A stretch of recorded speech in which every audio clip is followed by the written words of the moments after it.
ശരി, ശ്രീ വസന്തകുമ്പള്ളി, അദ്ദേഹം സഹിക്കുന്ന ഈ കഷ്ടതയുണ്ടല്ലോ. കലൂർ രാജ്യാന്തര സ്റ്റേഡിയം കുളമായി കിടക്കുകയായിരുന്നു.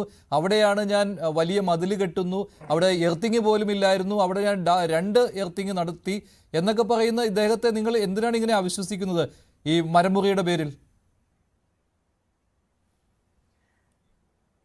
അല്ല മഞ്ജുഷ്, നോക്കൂ, ഇനി വയനാട്ടിൽ പണ്ട് ഞാനും എൻ്റെ ചേട്ടന്മാരും കൂടി നിക്കറിട്ട് കണ്ടത്തിൽ കളിക്കാൻ പോയ സമയത്ത് എനിക്ക് ഫുട്ബോൾ കളിക്കാൻ അന്നത്തെ കുട്ടികളൊന്നും തന്നില്ല.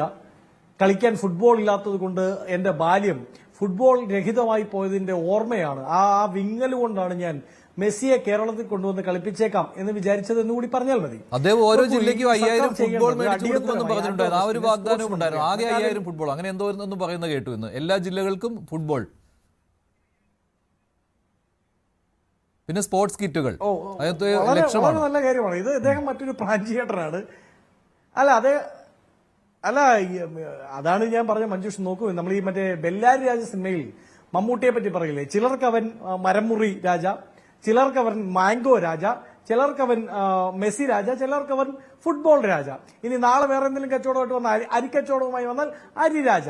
ആ രീതിയിലാണ് ഈ മുതലാളിയുടെ കാര്യങ്ങൾ പോകുന്നത്. നോക്കൂ, അടിയന്തരമായി സർക്കാർ ചെയ്യേണ്ടത് എത്രയും പെട്ടെന്ന് നമ്മുടെ ഈ ആന്റോ അഗസ്റ്റിനെ കേരളത്തിന്റെ സ്പോർട്സ് വകുപ്പ് മന്ത്രിയായി പ്രഖ്യാപിക്കണം. കാരണം സ്പോർട്സ് വകുപ്പുമായി ബന്ധപ്പെട്ട എല്ലാ പദ്ധതികളും മാധ്യമങ്ങൾക്ക് മുമ്പിൽ വിശദീകരിക്കുന്നതും വളരെ തന്മയത്വത്തോടുകൂടി ആ വിഷയങ്ങളിൽ പ്രതികരിക്കുകയും ചെയ്യുന്നത് ഏറ്റവും കുറഞ്ഞ പക്ഷം ആന്റോ അഗസ്റ്റിനാണ്. അതിൽ അബ്ദുറഹ്മാൻ അതിനൊന്നും കൊള്ളില്ല. എത്ര മികച്ച രീതിയിലാണ് ആന്റോ അഗസ്റ്റിൻ അതിനെ ഡിഫെൻഡ് ചെയ്യുന്നത്.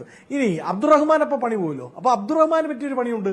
ആ പണി റിപ്പോർട്ടർ ബ്രോഡ്കാസ്റ്റിംഗ് കമ്പനിയുടെ MD ആയി അബ്ദുറഹ്മാനെ വെക്കണം. കാരണം അദ്ദേഹം പറഞ്ഞല്ലോ, ഇന്ന് നിങ്ങൾ മാധ്യമപ്രവർത്തകർ ഗുണ്ടായിസം കാണിക്കരുത്, നിങ്ങൾ ആവശ്യമില്ലാത്ത ചോദ്യങ്ങൾ ചോദിക്കരുത്, തോന്നിയ ചോദ്യം ചോദിക്കണം. അപ്പൊ അദ്ദേഹത്തിന് അറിയാം എങ്ങനെയാണ് മാധ്യമപ്രവർത്തകർ പെരുമാറേണ്ടത് എന്ന്. അപ്പൊ ഇത് ഈ മറ്റേ സമയം തെറ്റിപ്പോയ ഇരട്ടകൾ എന്നൊക്കെ പറയില്ലേ, അതുപോലെ ആന്റോ ശരിക്കും സ്പോർട്സ് മന്ത്രിയും അബ്ദുറഹ്മാൻ ശരിക്കും റിപ്പോർട്ടറിന്റെ ഒരു MDയുമായി വരേണ്ടവരായിരുന്നു. ഇത് മാറിപ്പോയതിന്റെ പ്രശ്നമാണ്. അതുകൊണ്ട് എത്രയും പെട്ടെന്ന് സഹാവ് പിണറായി വിജയന്റെ നേതൃത്വത്തിലുള്ള ഗവൺമെന്റ് ആ പണി ചെയ്യണം എന്നാണ് ഞങ്ങളുടെ ആവശ്യം. ആ പണിയൊക്കെ ചെയ്യുന്ന സമയത്ത് GCDA greater Kochi development authority എന്നാണ് അതിന്റെ പേര് തന്നെ.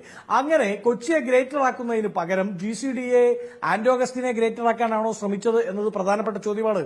ചിലപ്പോൾ അദ്ദേഹം ഇപ്പൊ നമ്മൾ ഈ പൈസയുടെ മണിക്കിലുക്കത്തിന്റെ ആവശ്യം ഇല്ല, മാറ്റിയെന്നിരിക്കട്ടെ, 80 കോടി അദ്ദേഹം വെറുതെ മുടക്കിയതാണെങ്കിൽ പോലും കേരളത്തിൽ പണമുള്ള ഒരുത്തിന് അരിപ്രാഞ്ചി ആവാൻ പറ്റുമെങ്കിൽ, കേരളത്തിൽ പണമുള്ള ഒരുത്തിന് വന്ന് കേരള സർക്കാരിന്റെ എല്ലാ പരിപാടിയുടെ സ്പോൺസറാകാൻ പറ്റുമെങ്കിൽ, കയ്യിൽ കള്ളപ്പണമോ വെള്ളപ്പണമോ ഉണ്ടെങ്കിൽ ആ പണവുമായി വന്നിറങ്ങി കേരളത്തിൽ ഒരു പുത്തൻ പണക്കാരന് പെട്ടെന്ന് വന്നിറങ്ങി കേരളത്തിലെ എല്ലാ പദ്ധതികളെയും ഹൈജാക്ക് ചെയ്ത് കേരളത്തിന്റെ ഒരു ബ്രാൻഡ് അംബാസിഡറായി മാറാൻ സാധിക്കുമെങ്കിൽ ഈ കേരളത്തിൽ പണം മുടക്കാൻ എന്താ വേറെ ആളില്ലേ? അരിപ്പറാഞ്ചി പറയും വേറെ ആരുമില്ല. ഇതിനു മുമ്പേ മറഡോണെ കൊണ്ടുവന്നില്ലേ നമ്മുടെ മറ്റൊരു മുതലാളി? മറഡോണ വന്നില്ലേ കേരളത്തിൽ? കളിച്ചില്ലെന്നേ ഉള്ളൂ. കളിച്ചില്ല എന്ന് പറയാൻ അത് 2-3 തവണ ഫുട്ബോൾ തട്ടുകയൊക്കെ ചെയ്തു. മെസ്സിയെ കൊണ്ടുവരാൻ, മെസ്സിയെ മാത്രം കൊണ്ടുവരാനാണെങ്കിൽ എനിക്ക് ഒരു ബുദ്ധിമുട്ടുമില്ല. അടുത്ത ദിവസം തന്നെ എനിക്ക് മെസ്സിയെ കൊണ്ടുവരാം. കാരണം അടുത്ത മാസം മെസ്സി വരുന്നുണ്ടല്ലോ, ഡിസംബറിൽ മെസ്സി ഇന്ത്യയിൽ വരുന്നുണ്ടല്ലോ. അതിന്റെ കൂടുതൽ എനിക്കും കൊണ്ടുവരാമായിരുന്നു. ഞാൻ ഉദ്ദേശിച്ചത് അതല്ല. മെസ്സിയെ മാത്രമല്ല, അർജന്റീനയുടെ മുഴുവൻ ടീമിനെയും ഇവിടെ കൊണ്ടുവന്ന്, അതായത് വേൾഡ് കപ്പ് നേടിയ ടീമിനെ അതേപടി കൊണ്ടുവന്ന് ഇവിടെ ഫുട്ബോൾ കളിപ്പിക്കുക എന്നതായിരുന്നു ലക്ഷ്യം. അതുകൊണ്ടാണ് ഈ പ്രശ്നങ്ങൾ ഉണ്ടായത് എന്ന്. ഞാൻ അത്ര കഷ്ടപ്പെട്ടു എന്നാണ് ആന്റോ പറയുന്നത്. അദ്ദേഹത്തിന്റെ മറ്റൊരു വാക്കുകൂടി കേൾക്കാം. ആന്റോ അഗസ്റ്റിൻ: എനിക്ക് അവകാശം വേണ്ടാന്ന്. അത് കഴിഞ്ഞ് ഏതെങ്കിലും കളി കൊണ്ടുവരുന്ന കാലത്തുണ്ടെങ്കിൽ ഞാൻ ചോദിക്കും. നിങ്ങൾ ഈ കേരള ഭാഷയിൽ ചോദിക്കുമല്ലോ. ഒരു മിനിറ്റ് അടുത്ത മിനിറ്റ്. അതാണ് ഈ പറയുന്നത്. ഞാൻ ഈ വർക്ക് ഹാൻഡ് ഓവർ ചെയ്തെങ്കിൽ ഒരു ലെറ്റർ GDCDക്കും സർക്കാരിനും കൊടുക്കും. ഇങ്ങനെ മാർച്ചിൽ കളിയുണ്ട്, ഈ സ്റ്റേഡിയം വിട്ടു തരാൻ കഴിയുമെന്ന് ചോദിക്കും. പറ്റുമെന്ന് പറഞ്ഞാൽ മാർച്ചിൽ കളി നടത്തും, പറ്റില്ല എന്ന് പറഞ്ഞാൽ നടത്തില്ല. ഇനി നിങ്ങൾ കേരള ബ്ലാസ്റ്റേഴ്സിനോ ISLനോ നിങ്ങൾ ഇവിടെ ഇനി പൊളിച്ച് തലയിൽ വെച്ച് പോയാലും എന്നെ സംബന്ധിച്ച പ്രശ്നമല്ല. എന്നെ സംബന്ധിച്ച് ഞാൻ ഏറ്റെടുത്ത ഉത്തരവാദിത്തം വൃത്തിയോടുകൂടി കൈകാര്യം ചെയ്തിട്ട് നിർത്തുക എന്നുള്ളത് മാത്രമേ ഉള്ളൂ.